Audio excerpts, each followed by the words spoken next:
So hi everyone, in the last video we have seen about penicillin completely. We have already completed that. And now today we are going to see about cephalosporin.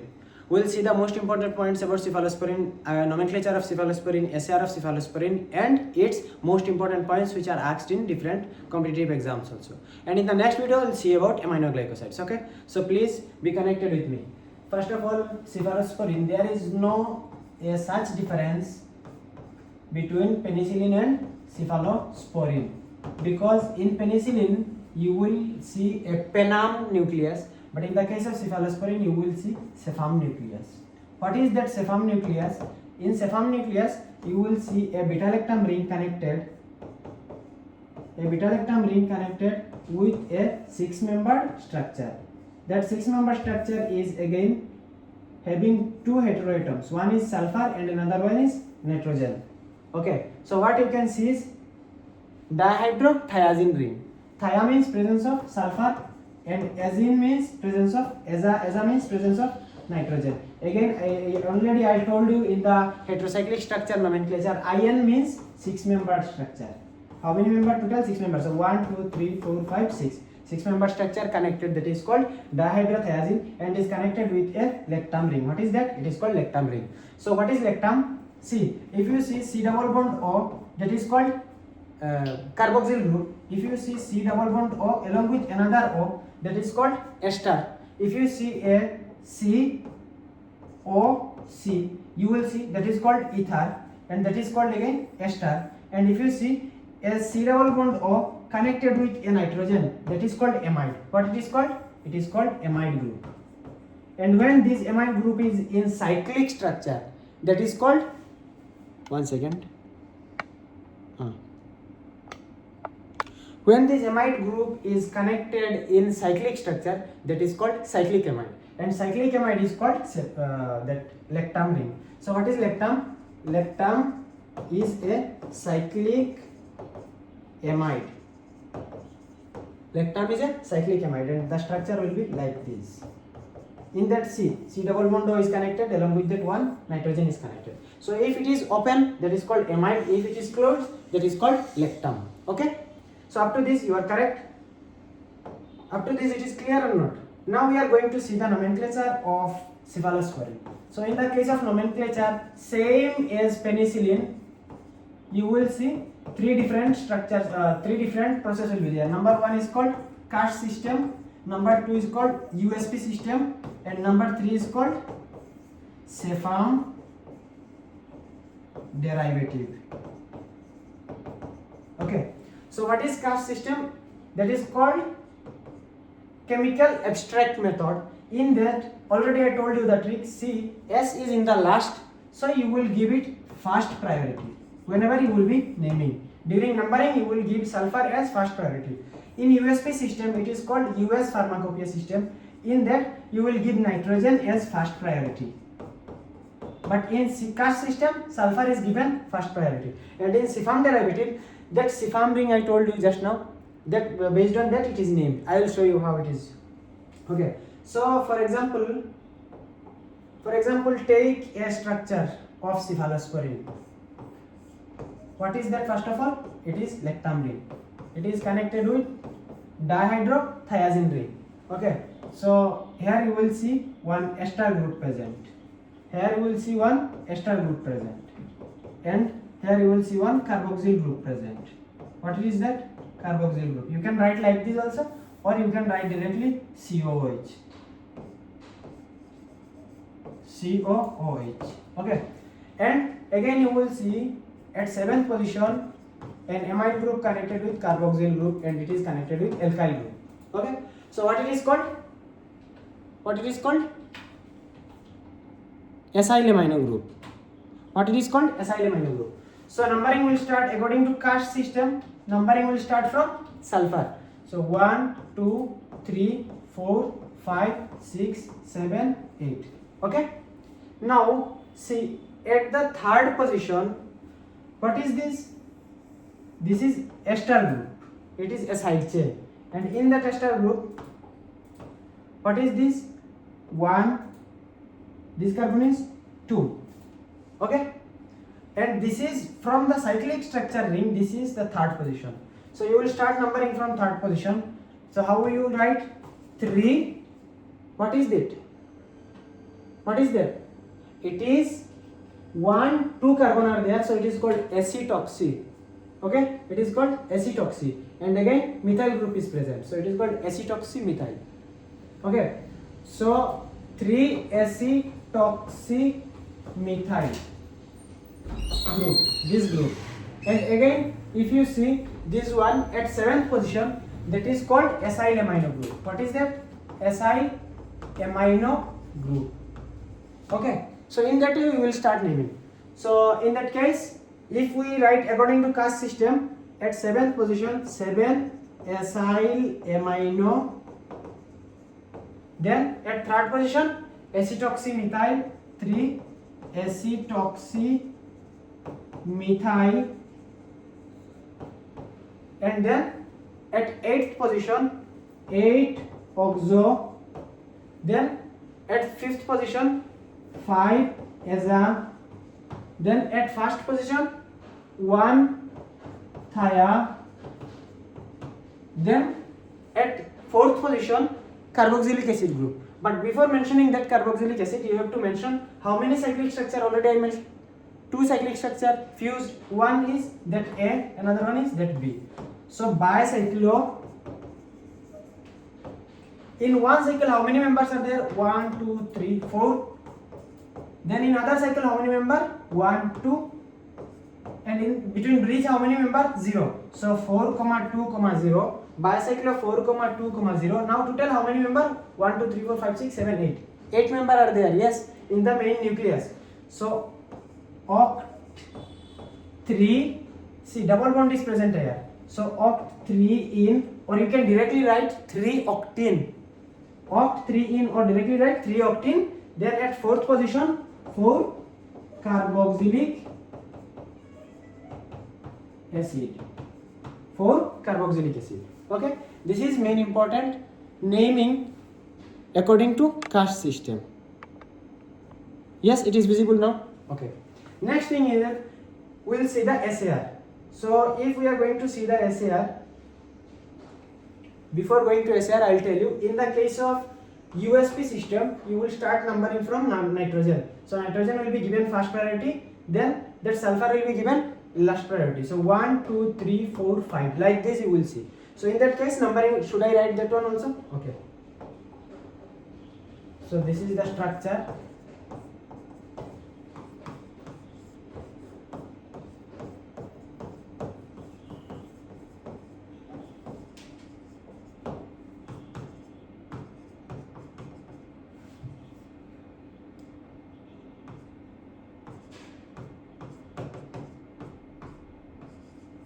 So what is that? Alkyl group, and today it is called acyl amino group. Okay, why? Due to the presence of carboxyl group, now it is called acyl. So numbering will start from this one according to USP system, that is United States Pharmacopoeia. According to USP system, numbering will start from nitrogen. So 1 2 3 4 5 6 7 8. Okay, so numbering will start from here. So 7 acyl amino, 7 acyl amino, then this one 3, what it is called? 1 2. How many carbon are there in this ester side chain? 2 carbon are there. So acetoxy. So 3 acetoxy methyl, 3 acetoxy methyl, and then at 8th position 8 oxo. When it is present outside the chain, it is called oxo. If it is present inside the chain, it is oxa. For example, yesterday I told you clavulanic acid structure. In that, what was there? Oxapenum structure. So oxapenum structure was like that, right?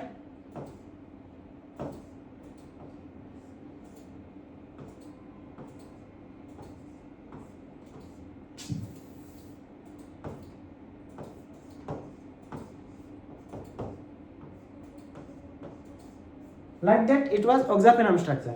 So this oxygen is present inside the cyclic chain, yes or no? That's why it is called oxa, O-X-A. And this oxygen is present outside the chain, that's why it is called oxo. So 8 oxo, then 1 aza, 1-asa, and then 5-thia, and then how many member? Total 8 member. So it is bicyclic, yes. So bicyclo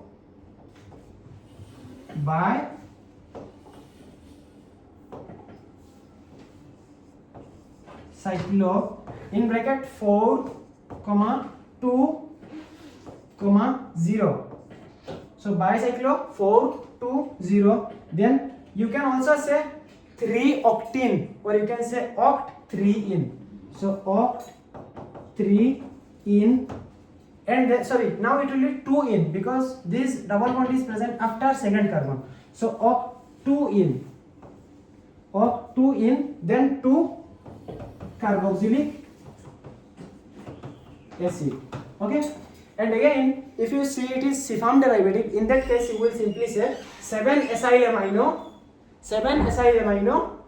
3-acetoxymethyl, CFAM 2 carboxylic acid. Okay, 7-acyl amino, 3-acetoxymethyl, CFAM 2 carboxylic acid. So CFAM means this structure is called CFAM, this one. So that's why it is called CFAM derivative. Okay, so this is the ultimate nomenclature of cephalosporin. Now we will see the SAR. So in the case of SAR, first we will draw the structure.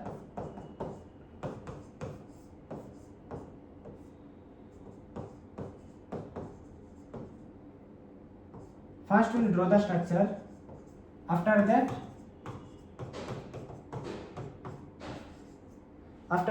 we will start numbering. So if you start numbering from sulfur also it is okay. If you start numbering from nitrogen also it is okay. Which one will start?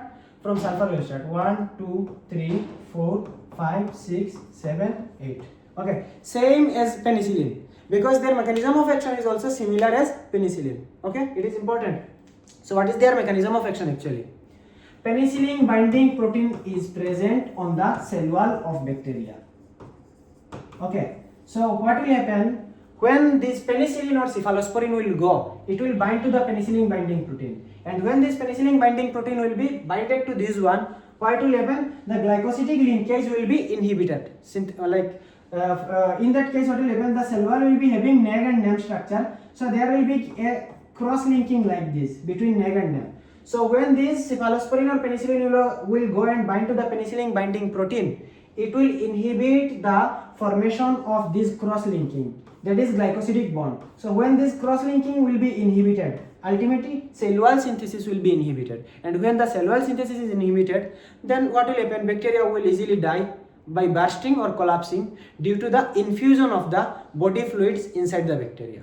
So ultimately penicillin and cephalosporin both are beta-lactam antibiotics and both are bactericidal. And one most important point you have to remember, cephalosporin is more potent or more active than the penicillin, because it is acid stable also, more acid stable than penicillin, and it is more beta-lactamase resistant, that is more beta-lactamase stable than penicillin. That's why it is more potent than penicillin. Okay, up to this you are clear.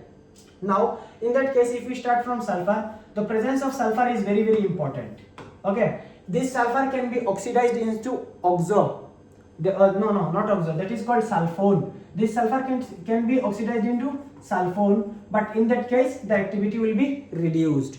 And if it is converted into sulfone, then activity is reduced. Number 2 point, if oxygen is added there, then stability against gram-negative will be increased, but potency will decrease. At second position you can't add anything, it is not necessary. In third position, presence of ester is very important, because it will increase the potency. You can change this ester with ether or other groups also, other side chain also, but ultimately it will decrease the potency. Okay, and if you can add the ether group, then it will increase the bioavailability. In fourth position, carboxylic group is very important, because this cephalosporin will bind to the protein, the penicillin binding protein PBB, by using this carboxylic acid group. That's why presence of carboxylic acid group is essential.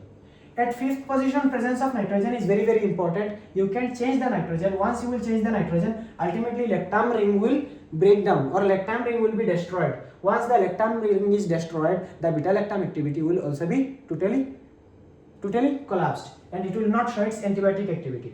So nitrogen should be present, it is must, and presence of carboxyl group, that means this oxygen is must and necessary.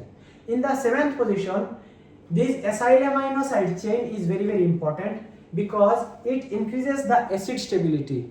Okay, it increases the acid stability, and here if you add another hydrogen, then already hydrogen is there. Here if you add the hydroxyl group, that is OH group, then it will increase the stability against gram-negative bacteria. Okay, at 6th position already one alpha hydrogen is there, and you can add anything, you cannot add anything, you can't add anything here. So this is the simple SAR of the cephalosporin, and it is very important, you have to remember. But I will tell you, in exam SAR of penicillin is always asked, so SAR of penicillin is most important. Okay, after that, this is all about penicillin. In the case of degradation also same thing will happen. What will happen? Degradation will take place in this way.